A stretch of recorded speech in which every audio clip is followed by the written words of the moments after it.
HBO has long been at the forefront of LGBTQ advocacy, with a history of programming that includes And the Band Played On, Angels in America, The Laramie Project, and more. In 2013, they produced The Out List, an hour-long series of testimonials from out gay people of varying levels of fame. Entertainers like Ellen DeGeneres and Neil Patrick Harris.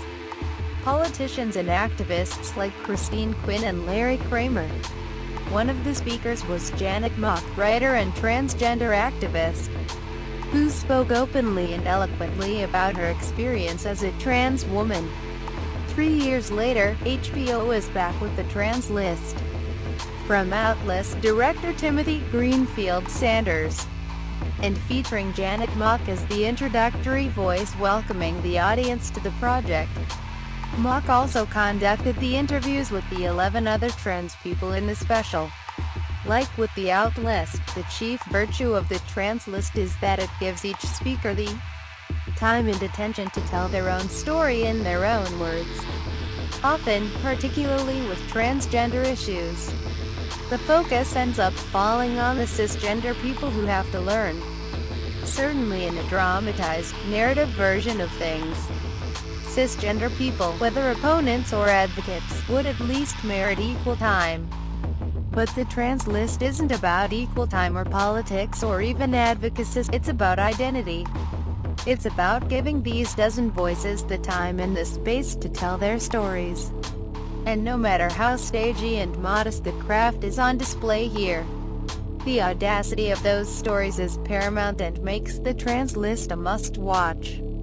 The testimonials in the Trans List touch on a wide variety of experiences. Buck Angel gets emotional talking about finding freedom in the porn industry. Miss Major Griffin Gracie takes us back to Stonewall and how the gay rights movement that took off from that moment didn't end up lifting the T part of LGBT in the same way it lifted up the others. Nicole Maines talks about the hot-button bathroom issue but also growing up with a cisgender twin who served as kind of a mirror of normalcy her whole life. Alec Vade Menon talks gender nonconformity in all its myriad beauty and possibility, but also about India's colonial history of trans people being silenced and legislated into silence. Caitlyn Jenner, yes, is there to talk about her experience. And while it's the story we've heard her tell Diane Sawyer and Bill Simmons and others before, it's important to see Caitlyn's experience within the context of her trans brethren here.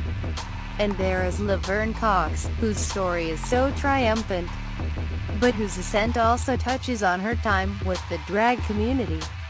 The intersectionality of the LGBTQ community is a many-sided die that gets tossed and retossed on a daily basis.